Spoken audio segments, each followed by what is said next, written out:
Well, we're midway through week 5 of the EV conversion of the 1968 Toyota Stout for Cellar Dairy. Yeah, we're here at the Fry's Forest Research and Development Workshop. We've run into some troubles. The motor controller we were using really was nowhere near good enough. Well, not super happy with the details once we got in there and had a look at it. The EV group guys, Sam and Adrian and Gus, have really thrown themselves in helping here. And Gus has been out here, as you would have seen in previous episodes, looking on his special bit of equipment, a bit of a more modern version of what I've got of the cathode ray oscilloscope. He's got a more modern one, and we were looking at trying to understand what the motor controller was doing and whether it was really behaving. And the rough conclusion we came to was the motor's way more hungry for energy than that motor controller can really handle, and so it needs a much bigger motor controller, and the way it deals with being much smaller than the motor is not really ideal. It sort of bounced off a current limit in a way that appears to majorly limit its ability to deliver on its rating. A little hard to prove without more work, but really the summary is we've moved on from that little motor controller, and as you know, we ordered another bigger motor controller from that company. The more I know about it, the less confident I am that that motor controller is the new one that's on its way is going to be good enough. And we've finally got word that that motor controller is stuck at the Budapest airport and has been for the last 2 weeks. So we're moving on. We're going to get a new motor controller. We're doing research today. Yeah, we'll go over and we'll say hi to Sam and see what he thinks about this controller that I'm considering, which is a Kelly controller. They've got 2 different options that we can have a look at. Also looking at Sevcon or Curtis, but both of those sort of have eliminated themselves from the pool for various reasons. Curtis doesn't have the right voltage and power, so it's definitely out. Sevcon's still potentially in, but Kelly is looking really good at the moment. So let's go say good day to Sam.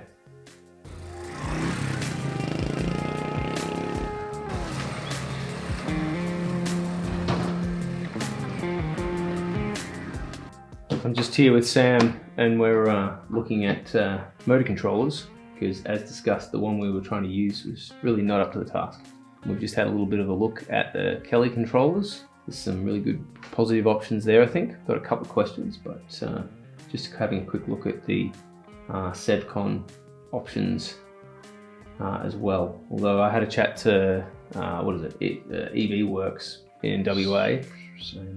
Yeah, they actually didn't mention Sevcon controllers, I think probably because they're super expensive for more for road going vehicles.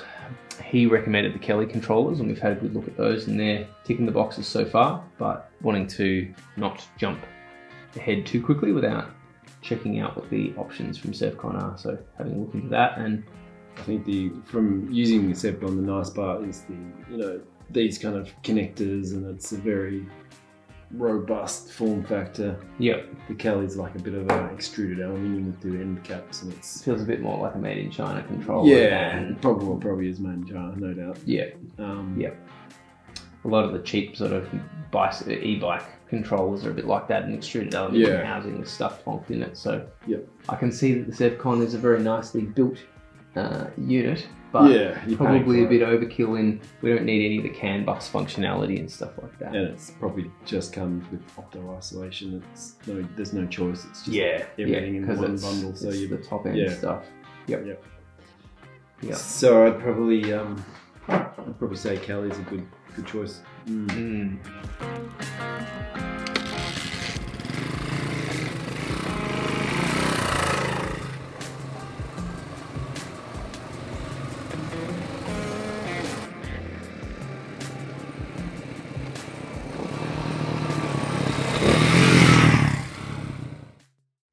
I'm here at the Fry's Forest Research and Development Workshop. I guess it's the end of week 6 today. We've got a new motor controller on the way after making a decision, working with Sam We had a look at the Kelly controllers, we looked at Sevcon, we looked at Curtis, and we settled on the Kelly. Thanks for your advice, Steve from EV Works. We did take his advice and try to get a controller that was a little bit bigger than perhaps needed, so there was a bit of headroom in the controller there. All the features on the Kelly look really good. I'm sure I'll be frustrated with the archaic programming method that suggests Windows XP or Vista. Look, the rest of the controller looks really good. And yeah, we're basically in a bit of a holding pattern, waiting for that to come. The ETA of that is this time next week. That'll be the end of week 7. Anyway, it's the end of week 6 now, but we've got a little bit of rust in the roof of the vehicle, and it's the source of the water getting in. It was hidden by Bog, and it was a badly done job that had cracked and water was getting in there in a spot where water would pool in the lip around the roof. So we're gonna have a play with the MIG and see whether we can't stop that water getting in. So this is the rust area in the roof that I've unearthed with the Bog, so pretty bad. You can see it's in under the lip there as well, so we're gonna have fun getting that out. I'm guessing the windscreen will have to come out, which we could just cover it up with Bog like the last person did, but well, I know what that's gonna do. It's gonna do exactly what happened before, and moisture's gonna keep getting in there, so I think, yeah. Push the windscreen out.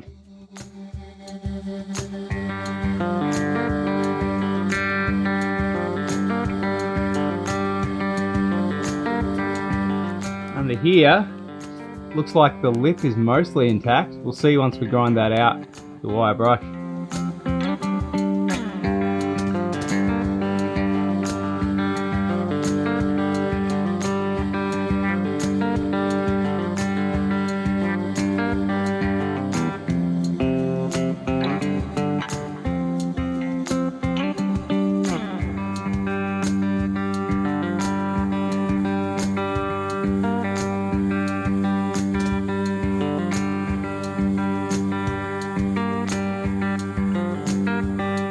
Yeah, so I wouldn't call this pretty. A little bit of Bog over the surface, and I think we'll be right to go.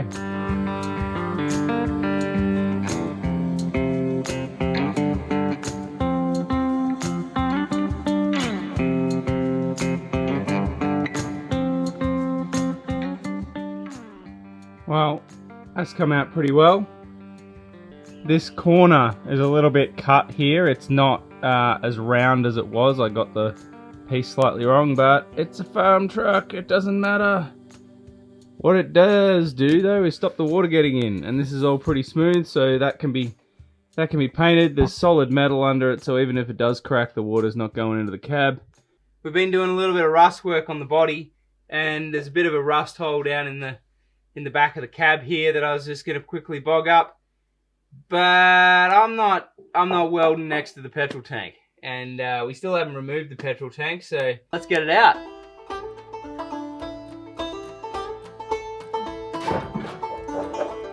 Ah, look at that. No more internal combustion engine, no more petrol. We're just about to do a respray. Keen to get that happening while we've got some sunshine. It's been a very wet season. Just really trying to stop the rust in this Soul Beast so that it can keep doing that duty for many years to come, going out to milk the cows every morning at Cellar Dairy. Let's give it a respray.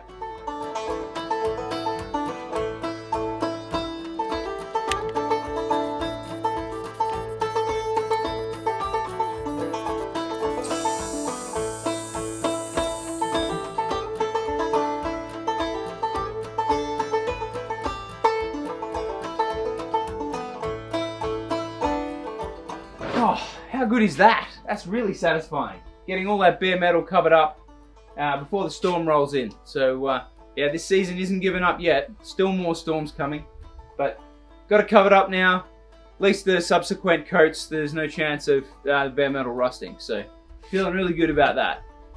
If you're enjoying these videos, give them a thumbs up. And yeah, if you want to know when the next one comes out, hit the little notification bell.